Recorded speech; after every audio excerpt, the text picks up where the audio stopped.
बहुत प्राचीन समय की बात है। एक राज्य में भारी संकट आ गया था। न युद्ध था, न अकाल, न ही कोई रोग। फिर भी पूरे राज्य में अशांति फैली हुई थी।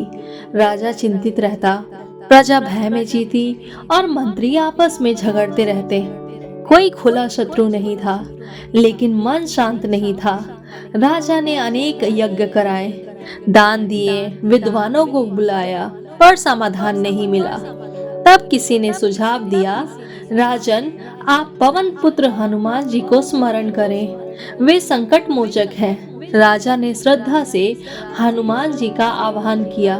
कुछ ही क्षणों में वहां हनुमान जी प्रकट हुए, तेजस्वी, शांत और गंभीर। राजा ने हाथ जोड़कर कहा, हे महावीर, हमारे राज्य में कोई बाहरी संकट नहीं, फिर भी सब दुखी हैं।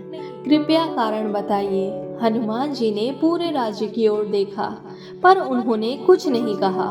वे मौन रहे। राजा घबरा गया।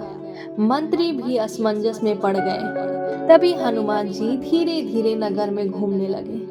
बाजार, महल, आश्रम सब जगह गए, पर हर जगह वे केवल देखते रहे, बोलते नहीं। 3 दिन बीत गए। हनुमान जी का मौन और भी गहरा होता गया। चौथे दिन राजा ने विनती की, हे प्रभु, आप क्यों कुछ नहीं कह रहे?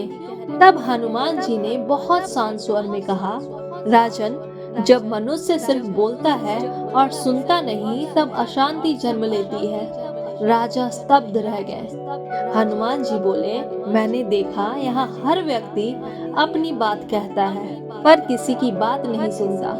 मंत्री राजा की नहीं सुनते, राजा प्रजा की नहीं सुनता, और प्रजा अपने ही मन से डरती रहती है। हनुमान जी ने आगे कहा, मौन कमजोरी नहीं, मौन सबसे बड़ी शक्ति है। जहाँ मौन होता है, वहाँ सत्य अपने आप प्रकट होता है। हनुमान जी ने राजा को आदेश दिया, आज से सप्ताह में एक दिन राज्य में मौन दिवस रखा जाए। उस दिन कोई निर्णय, कोई क्रोध में नहीं रहेगा।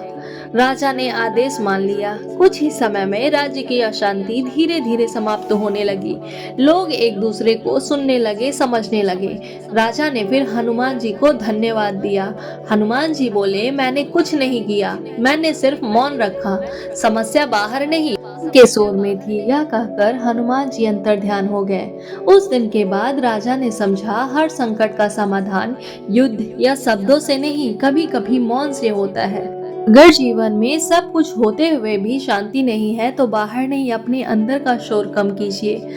हनुमान जी मौन की शक्ति जानते हैं। जय बजरंगबली, जय श्री राम।